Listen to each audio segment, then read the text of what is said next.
இருக்க எனக்கென்ன கவலை, எப்போதும் உன் பிள்ளை எனக்காய் உனக்கன்றோ கவலை. இயேசுவுக்கு பிரியமான அன்பு இறை உறவுகளே, நண்பர்களே, உங்களை சிறப்பாக இந்த புதிய நாளிலே சந்திப்பதிலே மிகுந்த மகிழ்ச்சி. ஆண்டவர் இயேசு கிறிஸ்து நம் ஒவ்வொருவருக்குமே இந்த நாளை ஒரு கொடையின் நாளாக, ஆசீர்வாதத்தின் நாளாக கொடுத்திருக்கிறார். அப்படிப்பட்ட இறைவனுக்கு நன்றி உள்ள பிள்ளைகளாக இருப்பாம். இன்று பாஸ்கா காலத்தின் 45ஆம் நாள். இந்த 45வது நாளுக்காகவும் இறைவனுக்கு நன்றி கூறுவோம். உயிர்த்த ஆண்டவருடைய விழாவை ஒவ்வொரு நாளும் இந்த 45 நாட்களாக கொண்டாடி கொண்டிருக்கிறோம். சிறப்பாக பிரியமானவர்களை, இன்று செவ்வாய்க்கிழமை கோடி அற்புதர் பதுவை அந்தோணியாருக்கு ஒப்பு கொடுக்கப்பட்ட நாள். நம்முடைய தனிப்பட்ட வாழ்க்கையில ஒவ்வொருவருமே இந்த கோடி அற்புதருடைய பரிந்துரையால் அநேக ஆசீர்வாதங்களை, அநேக புதுமைகளை அனுபவித்துக் கொண்டிருக்கிறோம். அந்த நம்பிக்கையை வளர்த்து கொள்ளுவோம். நாம் எடுக்கிற ஒவ்வொரு பக்தி முயற்சிகளும் நம்மை இயேசுவிடம் அழைத்து சொல்லுகிறது. நாம் அந்தோணியாரிடம் செல்லுகிறோம் என்றால் நாம் இயேசுவினிடமே செல்லுகிறோம். அவர் நம்மை இயேசுவிடம் ஒப்படைத்து நமக்காக பரிந்து பேசுகிறார். அவருடைய கரங்களிலே தவழுகிற அந்த குழந்தை பாலனிடத்தில் நம்முடைய தேவைகளை அறிக்கையிடுகிறார். தொடர்ந்து நற்கருணை ஆண்டவரிடத்தில் அவர் நமக்காக பரிந்து பேசுவதனால் தான் இன்று கோடி அற்புதராக அவர் இருக்கிறார். நம்முடைய வாழ்க்கையிலும் அநேக அற்புதங்கள் அவரை நாடி செல்லுகிற பொழுது நடக்கிறது.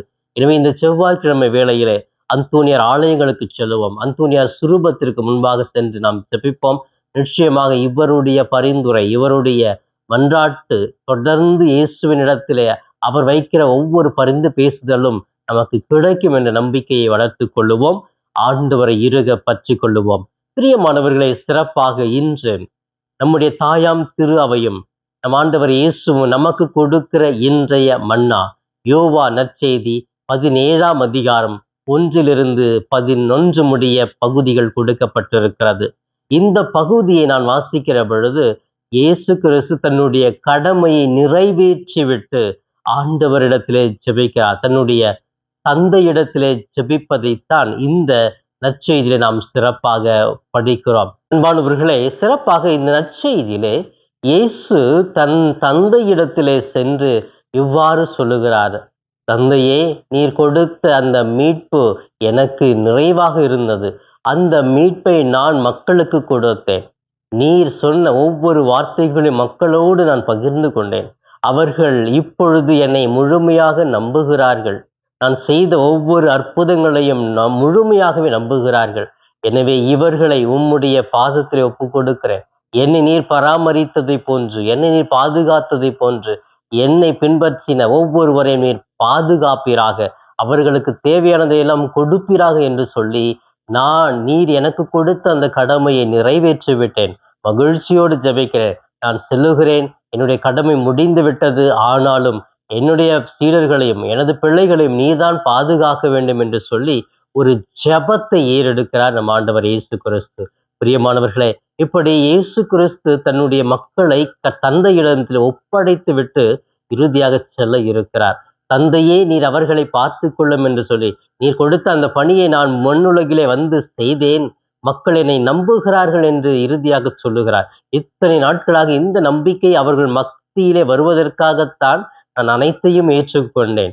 அனைத்து புதுமைகளையும் செய்தேன். எனது உயிரையும் கொடுத்தேன், உயிர்த்தேன் என்று சொல்லி தன்னுடைய ஜெபத்தை ஆண்டவரிடத்திலே, தன்னுடைய தந்தையிடத்திலே ஒப்பு கொடுக்கிறார். பிரியமானவர்களே, இதுதான் நமக்கு இன்று ஒரு பெரிய செய்தியாக இருக்கிறது. நமக்கு இறைவன் கொடுத்த கடமைகளை எப்படி செய்கிறோம்? மனதார புன் முறுவலோடு மகிழ்ச்சியோடு செய்கிறோமா? ஏனோதானோ என்று கடமைக்காக வெறுப்பாக செய்கிறோமா?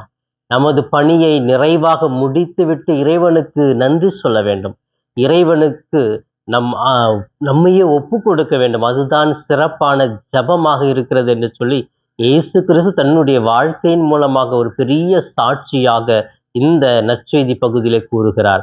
ஆம் பிரியமானவர்களே, நமது கடமையை பாதியாக விட்டுட்டு போனால் நமது கோழை, அதை பார்த்து பயந்து ஓடி போனாலும் நம் கோழை, அதை நிறைவாக 100% முடித்துவிட்டு பெரு மகிழ்ச்சியோடு ஆண்டவருக்கு நன்றி சொல்லிவிட்டு நான் நிறைவடைத்து விட்டேன், நான் முழுமையாக்கி விட்டேன் என்று சொல்லி ஜெபித்துவிட்டு செல்லுவது தான் அந்த கடமையினுடைய மிக சிறந்த நோக்கமாக இருக்கிறது. ஆம் பிரியமானவர்களே, இதோ இன்று சிறப்பாக நம்முடைய தாயாம் திரு அவையும் ஆண்டவர் இயேசு நமக்கு கொடுக்கிற ஒரு செய்தி இதுதான். எனக்கு கொடுக்கப்பட்ட கடமைகளை நிறைவாக செய்ய வேண்டும், அந்த நிறைவின் மூலமாக ஆண்டவரிடத்திலே ஒப்பு கொடுத்து விட்டு செல்ல வேண்டும். இதுதான் கிறிஸ்தவம் என்று இயேசு கிறிஸ்து சொல்லுகிறார். ஆம் பிரியமானவர், நமது வாழ்க்கையை நாம் சற்று அலசி ஆராய்ந்து பார்ப்போமே. இன்று நான் எப்படி இருக்கிறேன்? நான் எப்படி வாழ்ந்து கொண்டே வருகிறேன்? என்னுடைய கடமையில நான் அப்படியே சோம்பேறித்தனமா தூங்கிக்கிட்டே இருக்கிறேன்னா? ஆள் இருந்தா வேலை செய்யறது, இல்லைன்னா நம்ம தூங்குறது, ஏமாத்துறது, இப்படி பணத்துக்காக மட்டும் வேலை செய்யறது. எவ்வளோ பணம் கொடுக்குறாங்களோ அதுக்கு மட்டும்தான் வேலை செய்வேன், ஆதாயத்துக்கு மட்டும்தான் உழைப்பேன் அப்படின்னு சொல்லிட்டு அந்த கடமையெல்லாம் இன்று பணத்திற்காகவும் பதவிக்காகவும் புகழுக்காகவும் என்று மாறிவிட்டதை ஒழிய, சேவை செய்வதற்காக, பணி செய்வதற்காக, இயேசுவை போன்று தாராளமாக மக்கள் மீது இரக்கம் கொண்டு செய்வதற்காக நமது பணிகள் இன்று இல்லாமல் இருப்பதை நினைத்து வருந்துகிறேன். அதற்காக இறைவனிடத்தில் நீங்கள் எல்லாருமே ஜெபிக்கலாம். ஆண்டவரை, உம்மை போன்று நான் எனது கடமைகளை நிறைவாக செய்து தந்தைக்கும் உமக்கு நான் நன்றி உள்ள பிள்ளையாக வாழ வேண்டும் என்று சொல்லி இந்த நாளை இறைவன் பாதம் ஒப்பு கொடுத்து, நான் எனது கடமையை 100% நிறைவாக செய்து இறைவனுக்கு நன்றி உள்ள பிள்ளையாக வாழ்வேன் என்று முடிவெடுப்போம். இப்பொழுது கண்களை மூடி ஜெபிக்கலாமே. எங்களை நேசிக்கும் எங்கள் தாயும் தந்தையுமான இறைவா, உம்மை போற்றுகிறோம், வாழ்த்துகிறோம், ஆராதிக்கிறோம், நன்றி கூறுகிறோம். இயேசுவே, இந்த புதிய நாளுக்காக நன்றி. இன்று சிறப்பாக கோடி அற்புதர் பதுவை அந்தோனியார் எங்களுக்காக பரிந்து பேசிக்கொண்டே இருக்கிறார். எங்களுடைய துன்பங்கள், துயரங்கள், வியாதிகள், வறுமைகள், கடன் பிரச்சனைகள் எல்லாவற்றுக்கும் ஒரு தீர்வை இயேசுவின் மூலமாக அவர் எங்களுக்கு வழங்குகிறார் என்று சொல்லி அந்த புனிதருக்கு நன்றி உள்ள பிள்ளைகளாக இருக்கிறோம். அன்பு தெய்வமே, உம்மை ஒவ்வொரு பிள்ளைகளும் நாடி வருகிறார்கள், தேடி வருகிறார்கள். நீர் அவர்களுடைய வாழ்க்கையை தொட்டு ஆசீர்வதிப்பீர், கண்ணீரை துடைப்பீர், கவலையெல்லாம் போக்குவீர், வியாதிகளை குணமாக்குவீர் என்று நம்பிக்கையோடு வருகிற ஒவ்வொரு பிள்ளைகளையும் நீர் இன்று சிறப்பாக அபரிவிதமாக ஆசீர்வதித்து வழி நடத்துவீராக. அன்பு தெய்வமே, எங்கள் பாசமான பிதாவே, உம்மை நாங்கள் ஆராதிக்கிறோம், நன்றி கூறுகிறோம். சிறப்பாக கணவன், மனைவி, பிள்ளைகள் ஒவ்வொருவரையும், உறவினர்கள், தாய் தந்தையரை பாது ஒப்பு கொடுக்கிறேன். இவர்கள் வாழ்கிற குடும்பத்தை திரு குடும்பமாக மாற்றும். ஒருவர் புரிந்து கொண்டு விட்டு கொடுத்து யதார்த்தமாக வாழ, மற்றவர்களும் மகிழ்ச்சியாக இருக்க வேண்டும் என்ற ஒரு உயர்ந்த மனப்பான்மையோடு வாழ இவர்களுக்கு ஆற்றலை கொடுப்பீராக. சிறப்பாக பள்ளிக்கு செல்ல இருக்கிற ஒவ்வொரு பிள்ளைகளையும் ஆசீர்வதியும். கல்வி ஆண்டை தொடங்கி இருக்கிற ஒவ்வொரு பிள்ளைகளையும் ஆசீர்வதியும். அவர்கள் சிறப்பாக நல்ல முறையில் இந்த ஆண்டு படித்து அதிகமான மதிப்பெண்களோடு வெற்றி பெறவும், பெற்றோருக்கும் சமுதாயத்துக்கும் நல்ல பெயரை கொடுக்கவும் அவர்களுக்கு ஆற்றலை கொடுப்பீராக. பிள்ளைகளுக்கு நல்ல உடல் உள்ள ஆரோக்கியத்தையும் பயண வேளையில பாதுகாப்பாக இருந்து காத்துக்கொள்வீராக. இன்னும் இளம் பிள்ளைகள் தீய பழக்கங்கள், தீய நாட்டங்கள், போதைக்கும் மற்ற பழக்கத்திற்கும் அடிமையாக இருக்கிற ஒவ்வொரு பிள்ளைகளுக்கும் விடுதலை கொடுப்பீராக. கடன் பிரச்சனை, என்னால் வாழ முடியவில்லையே, உணவிற்கு கூட கஷ்டமாக இருக்கிறதே என்று சொல்லி வறுமையில் வாடுகிற ஒவ்வொருவருடைய வாழ்வையும் ஆசீர்வதியும். அவர்கள் வறுமையை நீக்கும் வாழ்வாதாரத்தை கொடுத்திரளும் ஆண்டவரே. இதுவும் சிறப்பாக திருமணமாகவில்லையே, பல கஷ்டங்களாக இருக்கிறதே, அவமானமாக இருக்கிறதே, குழந்தை பாக்கியம் இல்லையே என்று எல்லாம் இயங்குகிற பிள்ளைகளுக்கு நல்ல திருமண பாக்கியத்தையும் குழந்தை பாக்கியத்தையும், இன்னும் வேலை இல்லாத வாழ்கிறவர்களுக்கு நல்ல ஒரு வேலை வாய்ப்பையும் கொடுத்த வழி நடத்துவீராக. ஆசீர்வதியும். இந்த நாள் முழுவதும் சிறப்பாக இதோ இன்றைய மன்னா என்ற இந்த நிகழ்ச்சியை பார்த்து ஜெபித்து கொண்டிருக்கிற ஒவ்வொரு பிள்ளைகளுக்கும் ஆற்றலையும் சக்தியும் வலிமையும் கொடுத்து தூய ஆவியால் நிரப்பி வழி நடத்துவீராக. இவை எல்லாம் எங்கள் ஆண்டவரும் மீட்பெருமான இயேசுவின் இணையற்ற நாமத்தில் ஜெபிக்கிறேன், என் ஜீவனுள்ள நல்ல பிதாவே.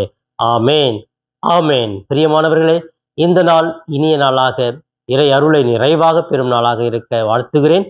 உங்களுக்காக ஜெபிக்கிறேன். இயேசுவுக்கே புகழ், மரியே வாழ்க.